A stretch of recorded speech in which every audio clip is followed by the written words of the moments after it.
Big Boss Malayalam season 7 13-ാം ആഴ്ചയിലേക്ക് കടന്നിരിക്കുന്നു. അനുമോളും നെവിനും കൂടിയിട്ട് ഭയങ്കര കൂട്ടായിരുന്നു ആദ്യമൊക്കെ.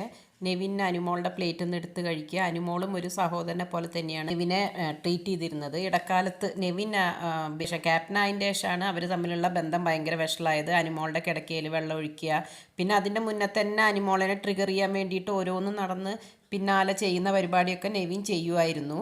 പക്ഷെ കുറേയൊക്കെ അനുമോൾ അത് വിട്ടുകൊടുക്കുന്നുണ്ടായിരുന്നു. പിന്നെ അവർ തമ്മിലുള്ള ബന്ധം വളരെ അങ്ങ് വഷളായി കഴിഞ്ഞു. പിന്നെ പക്ഷേ ഇപ്പോൾ നെവിന് പനിഷ്മെൻറ്റ് ശേഷം കിട്ടിയതിന് ശേഷമുള്ള കാഴ്ച നമുക്ക് ഭയങ്കരമായിട്ട് അത്ഭുതപ്പെടുത്തുന്നതാണ്. നെവിൻ അനുമോളെയായിട്ട് കൂടുതൽ ചങ്ങാത്തം കൂടാനും പിന്നെ അനുമോളെ വെറുപ്പിക്കാണ്ട കാര്യങ്ങൾ മുന്നോട്ട് പോകാം എന്നുള്ള ഒരു സ്ഥിതിയിലുമാണ് ഇപ്പോൾ നെവിൻ എത്തിയിരിക്കുന്നത്.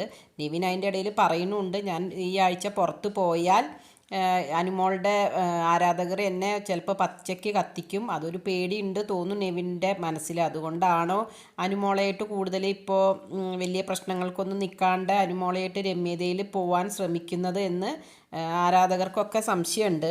പിന്നെ നെവിൻ്റെ സ്വഭാവം കുറച്ച് ഇങ്ങനെ ഒരു കുട്ടിക്കളി പോലത്തുള്ളൊരു സ്വഭാവം ആയതുകൊണ്ട് നമുക്ക് എന്താണെന്ന് പറയാനായിട്ട് പറ്റില്ല. ഇന്നലത്തെ എപ്പിസോഡിൽ നെവിൻ അനുമോളുടെ പിന്നാലെ നടന്ന് എനിക്ക് നിന്നോടൊരു കാര്യം പറയാനുണ്ടെന്ന് പറയുന്നുണ്ട്. അപ്പം അനുമോളാണെങ്കിൽ അതിന് വഴങ്ങി കൊടുക്കണില്ല. എല്ലാവരും എൻ്റെ ബാക്കിൽ നിന്ന് കുത്തുന്നവരാണ്.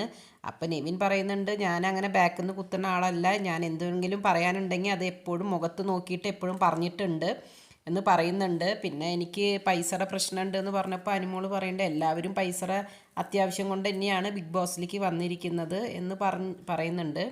എന്തായാലും രണ്ടാളും ഒരു രമ്യതയിൽ എത്തിയെന്ന് തോന്നുന്നു. ഇതിങ്ങനെ മുന്നോട്ട് പോകട്ടെ.